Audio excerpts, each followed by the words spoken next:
In 2001, Nintendo entered the 6th generation of gaming with 2 new game systems. The Nintendo GameCube released in the fall of that year, only to go down in history as Nintendo's worst-selling home console until the release of the Nintendo Wii U. On the handheld side, the aging Game Boy line of systems was given a proper upgrade with a new 32-bit system, the Game Boy Advance. The original Game Boy, first released in 1989, managed to stick around for so long thanks to a low price point, new iterations, and the massive popularity of the Pokemon series that carried the handheld for the past 5 years.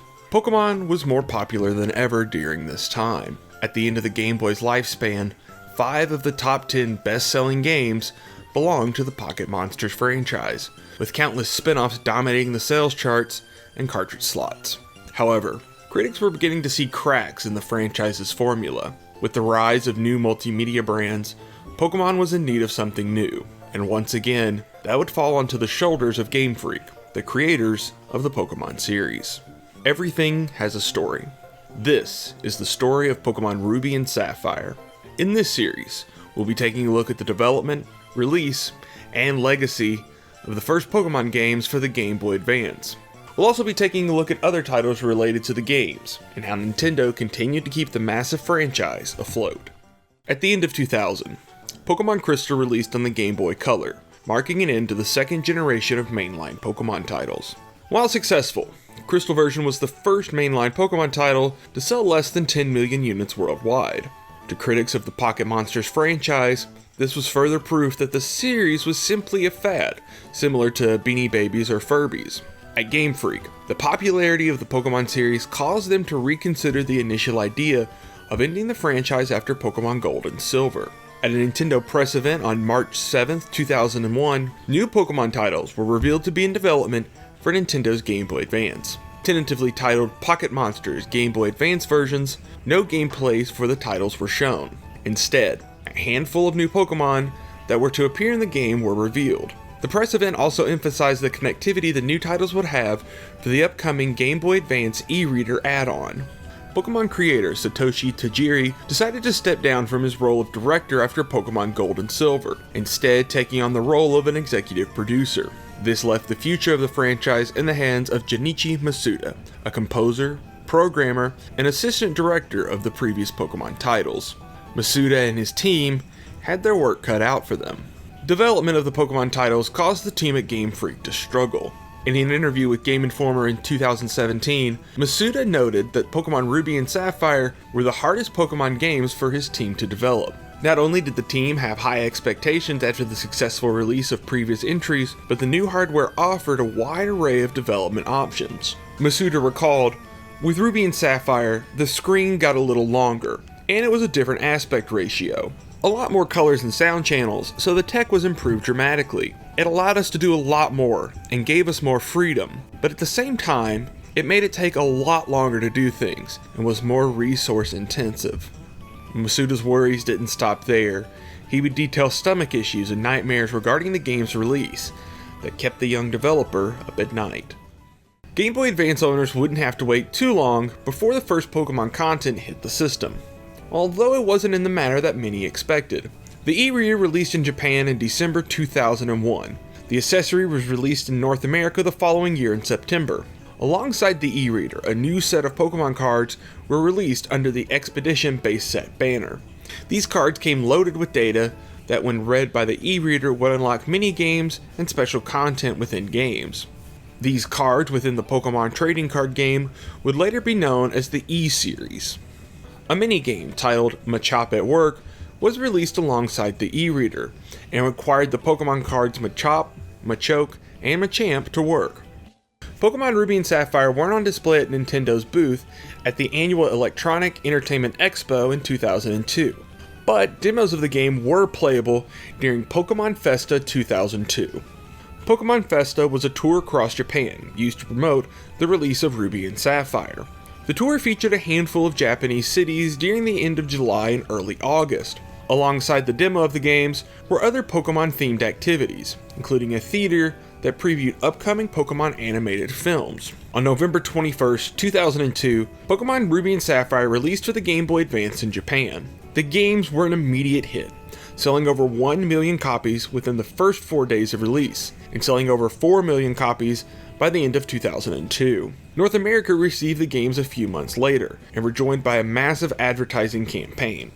Nintendo of America spent $7 million to advertise the upcoming games, with primetime television commercials, giveaways, and the usual print media ads in magazines and game stores. On March 19, 2003, Pokemon Ruby and Sapphire released in North America, selling over 2 million copies in the region within the first month. The release of the new titles in North America came only a few days before the release of the Game Boy Advance SP, helping boost hardware and software sales for Nintendo. The new Pokemon games were the largest to date. A brand new region called the Hoenn region was introduced to players, based on the Kyushu region and the surrounding islands in Japan. A total of 135 new Pokemon were introduced to the series. The improved hardware gave Ruby and Sapphire a chance to stand out in comparison to previous titles in the series. No longer locked to the 8-bit confines of the 1989 hardware of the Game Boy, Pokemon was presented in stunning color and beautiful sound. New features were introduced in the titles as well, bringing more complexity to the game's turn-based combat. Double battles were the most notable of these new features. Rather than sending out a single Pokemon at a time, double battles let you control 2 Pokemon at once, against 2 of your opponent's Pokemon. Abilities were also introduced to the game, giving the pocket monsters passive quirks both in and out of battle. Side content new to the series included Pokemon contests that saw your monsters using their moves to impress judges rather than win battles. Social components took a huge step forward as well with secret bases. Players were able to customize special areas, and after connecting their game to a friend, they would be able to visit their secret bases as well. The story of Pokemon Ruby and Sapphire also differed from its predecessors. Like in previous titles, you play as either a male or female character as they set out to capture Pokemon, collect gym badges, and challenge the region's best trainers. However, the iconic Team Rocket, the antagonist of previous Pokemon games, were replaced with new, version-exclusive villains, Team Magma for Pokemon Ruby, and Team Aqua for Sapphire. These evil teams weren't focused on stealing Pokemon or organized crime, rather they were eco-terrorists. Team Magma wanted to awaken the legendary Pokemon Groudon in order to create more land in the Pokemon world. Team Aqua wanted the opposite. Their goal was to revive Kyogre to create more water for the Pokemon of the seas. The weather and nature motif fit nicely within Hoenn's geography. The region featured smaller towns and vast wilderness, ranging from open seas to volcanic mountain ranges, dense forest, and brutal deserts. Ruby and Sapphire were met with positive reviews. Critics praised the game for the new monsters, the introduction of double battles, and the game's bright and colorful art style. Some, however, pointed out more negative aspects, notably the game's less than stellar visual quality in comparison to other Game Boy Advance titles at the time. Others were upset with the exclusion of some older Pokemon, who had become fan favorites. Unlike previous titles in the series, Pokemon Ruby and Sapphire would not allow players to transfer Pokemon from their older games to the new ones. Pokemon Ruby and Sapphire were joined by new cards, toys, and a new season of the Pokemon anime called Pokemon Advance. The new generation of Pokemon was off to a strong start, but Pokemania had already run its course. Sales for the new titles were below that of previous entries. Some pointed to the increased popularity of series like Yu-Gi-Oh! Cutting into Pokemon's market. Others made note of the Game Boy Advance's smaller install base when compared to that of the original Game Boy. In the end, Pokemon Ruby and Sapphire sold over 16 million copies worldwide, far less than Gold and Silver's 23 million from just a few years earlier. However, these were still strong numbers, as Pokemon Ruby and Sapphire became the second and third best-selling games in 2003, and would go on to become the best-selling Game Boy Advance titles of all time. It was the morning of December 25th, 2003. It was still dark outside when I opened my eyes to the excitement of Christmas morning. For the past year, I spent my time watching the Pokemon anime, collecting cards and toys. I would draw pictures of Pokemon in my notebooks at school, and spend recess pretending to send my pocket monsters out to battle my friends. But that day, December 25th, 2003, would solidify my love of the franchise. I raced down the stairs to the living room to see the Christmas tree lit up.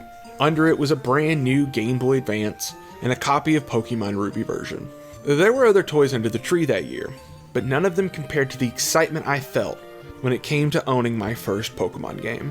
I quickly inserted the small red cartridge into an Indigo Game Boy Advance and began my journey in the Hoenn region.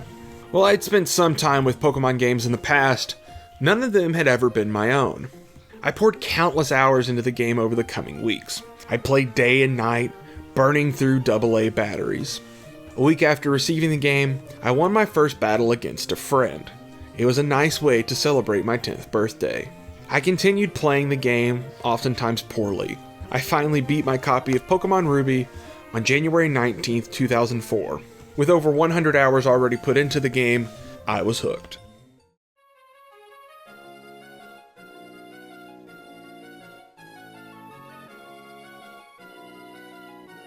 One of the most common complaints of Pokemon Ruby and Sapphire was the lack of older Pokemon in the games. After the release of Ruby and Sapphire, the total number of pocket monsters reached 386. With Ruby and Sapphire, only 200 of these creatures could be captured between the two cartridges, with 2 additional Pokemon being available through special events. At E3 2003, a preview of a new Pokemon game was shown to the public. Pokemon Colosseum was shown for the Nintendo GameCube, and marked the first time the Pokemon series would have a proper RPG outing on a home console. Developed by Genius Sorority, it wasn't quite the same traditional Pokemon game players were hoping for. Pokemon Colosseum offered players a chance to capture some old favorites during the game's story mode, although capturing Pokemon was limited to a few select Shadow Pokemon. There was also a battle mode included with the game that let you connect your Game Boy Advance to the Nintendo GameCube to battle it out with your favorite monsters from Pokemon Ruby and Sapphire. Pokemon Colosseum released in Japan on November 21st, 2003, March 22nd, 2004 in North America, and May 14th, 2004 in Europe. In North America, a special promotional disc was released with the game, and included the mythical Pokemon Jirachi with first-run copies. Japan received a similar disc with the legendary Pokemon Celebi. Europe would not receive any special promotions with the game. Colosseum continued to prove the dominance of the Pokemon series as it became one of the best-selling games on the Nintendo GameCube. Game Freak followed up Ruby and Sapphire with the release of Pokemon Fire Red and Leaf Green. Full remakes of the first Pokemon games released in 1996, Fire Red and Leaf Green released throughout the world in 2004, starting with Japan in January of that year. The titles included the first 150 Pokemon, a fully remade Kanto region, new music, and additional content. Both games were compatible with Pokemon Ruby and Sapphire, and made it possible for almost every Pokemon to be captured between the various releases at the time. Like previous entries, Fire Red and Leaf Green sold well, pushing over 12 million copies worldwide. Various other spin-offs released during this time, continuing the tradition set with past titles. Pokemon Pinball Ruby and Sapphire and Pokemon Mystery Dungeon Red Rescue Team released exclusively on the Game Boy Advance in 2003 and 2005 respectively. Nintendo's new handheld, the Nintendo DS, saw 4 spin-offs based on Ruby and Sapphire between 2004 and 2006. The GameCube received 3 more Pokemon titles, including the critically panned Pokemon Channel, a sequel to Pokemon Colosseum called Pokemon XD Gale of Darkness, and the Pokemon Storage System title, Pokemon Box. In July of 2004, Japanese gaming magazine CoroCoro revealed that a new Pokemon game was coming to the Game Boy Advance, titled Pokemon Emerald. Like previous entries in the series, Emerald version was an enhanced version of Pokemon Ruby and Sapphire. The new title featured an altered storyline and new features, but kept to the same basic structure of Ruby and Sapphire. Emerald version's development was headed by Shigeki Morimoto, a longtime developer at Game Freak, in his first role as director. Emerald released a few months later on September 16, 2004 in Japan. The Japanese version continues the compatibility with the e-reader that Ruby and Sapphire saw, although this feature was removed in the North American and PAL releases due to the e-reader's low popularity in the regions. Pokemon Emerald version released on May 1st, 2005 in North America, with Australian and European releases occurring in June and October of that year. Pokemon Emerald version featured slightly improved graphics over the original releases, and included animated sprites for all Pokemon, a feature last seen in Pokemon Crystal. The storyline was altered from that of Ruby and Sapphire, as the game featured both villainous teams attempting to awaken legendary Pokemon to meet their dastardly goals. It's up to the player to awaken a legendary Pokemon of their own, Rayquaza, to put a stop to these teams. The biggest selling point to Pokemon Emerald came from its post-game offerings. A brand new area was added to the game called the Battle Frontier. Featuring 7 different locations, the Battle Frontier was meant to challenge players in new and interesting ways. Additionally, old areas were expanded upon, and included Pokemon that weren't found in the release of Pokemon Ruby and Sapphire. Emerald, like previous third entries, only sold a fraction of the number of units Ruby and Sapphire sold. It sold a total of 7 million copies worldwide, making it the 3rd best-selling title for the Game Boy Advance. In total, the 3 best-selling games for the Game Boy Advance all belonged to the Pokemon series, making the Game Boy Advance the only system to own this feat. Critical reception for the title was positive, but less so than past entries. Critics and fans alike praised the Battle Frontier and returning features from past games. However, many reviewers noted how similar Emerald version was to Pokemon Ruby and Sapphire, despite those titles coming out only 2 years earlier. After beating Pokemon Ruby on a cold January afternoon, I kept playing. I logged hundreds of hours into my copy of the game that now sits close to 600 hours of playtime. During the summer of 2004, I bought a copy of Pokemon Sapphire while on vacation. It was the same game, sure, but I loved having the chance to experience Hoenn once again. Of course, I got the various other Pokemon games of the era as well. Pokemon Fire Red and Leaf Green made perfect Christmas presents in late 2004. For my birthday in 2005, I saved up my money to buy a Nintendo GameCube and a copy of Pokemon Colosseum. Later on, I would buy the elusive Game Boy Advance to GameCube link cable to transfer and trade Pokemon between my growing pile of Pokemon games. Spurred on by TV commercials, I convinced my parents to help me pre-order a copy of Pokemon Emerald, as the pre-order bonus just seemed too cool to be true. In mid-April of 2005, I went to my local Walmart in my small hometown and put down the $5 necessary to reserve my copy of the game. It was the first video game I ever pre-ordered. On the Sunday the game came out, we rushed back to Walmart that afternoon so I could get my copy of the game. There were some hiccups when trying to secure my copy due to Walmart having a poor system in place for pre-orders, but nevertheless, I walked away with a brand new copy of Pokemon Emerald for my Game Boy Advance. Just like with past titles, I sunk hundreds of hours into Emerald version. I rushed through the game's main story to get to the Battle Frontier and start taking on its wild challenges. My time with these games became instrumental in my love of the video game medium. While I'd played games before and enjoyed them to a great degree, I'd never become so enamored by something like this before. Pokemon Ruby and Sapphire's legacy continues to this day. Pokemon from these original Game Boy cartridges can be transferred through various means all the way up to the latest releases on the Nintendo Switch. Pokemon Ruby, Sapphire, and Emerald version have long been praised as some of the best games to come out for the GBA. The titles have appeared on multiple top lists, including top 10 placements on IGN's and Game Radar's best Game Boy Advance games of all time. For years, fans clamored for a chance to revisit the Hoenn region. After the success of Pokemon Gold and Silver remakes that were released in 2009 and 2010, it seemed like remakes of Pokemon Ruby and Sapphire were next in line. Those wishes were granted in May of 2014, when Pokemon Omega Ruby and Alpha Sapphire were announced for the 3DS. The titles were released in November of that year and sold over 14 million copies worldwide. For some, Ruby and Sapphire might come off as the end of Pokemon's golden era. No longer was everyone and their mom talking about the franchise. Sure, the games were still popular, especially in the schoolyard, but it didn't have quite the same level of phenomenon as past titles. I think Ruby and Sapphire started a new era of Pokemon, one that was better than the last. The games became deeper on a technical level, allowing for a more competitive battling scene to emerge. The franchise took new risks with things like the e-reader and connectivity with the Nintendo GameCube. At a professional level, Ruby and Sapphire helped cement Junichi Masuda as one of Game Freak's most promising directors. While he has recently taken a step back from directorial duties, Masuda was still directing Pokemon titles up until 2018, with the release of Pokemon Let's Go Pikachu and Eevee. In many ways, Ruby and Sapphire laid the bedrock for the modern-day Pokemon titles. For myself, these titles will always hold a special place in my heart. The memories I made while playing these colorful cartridges have shaped me into who I am today. The friendships I cultivated through trading and battling were exactly what Pokemon was all about. Since the release of Pokemon Emerald, I've picked up every new Pokemon game on the day it came out, with the exclusion of Pokemon Heart Gold and Soul Silver. My bond with Pokemon Ruby and Sapphire was solidified further with the release of its remakes in 2014. I woke up early on the day of release, drove to my local Target, and picked up Omega Ruby.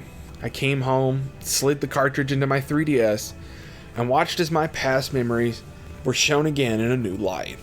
I became emotional when the music started and I saw classic characters running across the screen. Am I a sucker for nostalgia? Yeah, that much is obvious.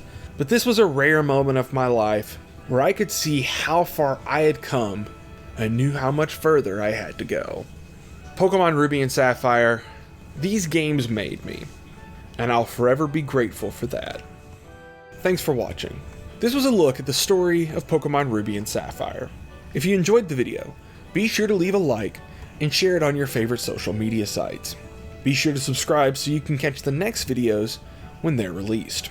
In the comments, tell me about your memories with Pokemon Ruby and Sapphire, or let me know what video games, consoles, or events in gaming history you would like to see me cover next. And once again, thank you for watching.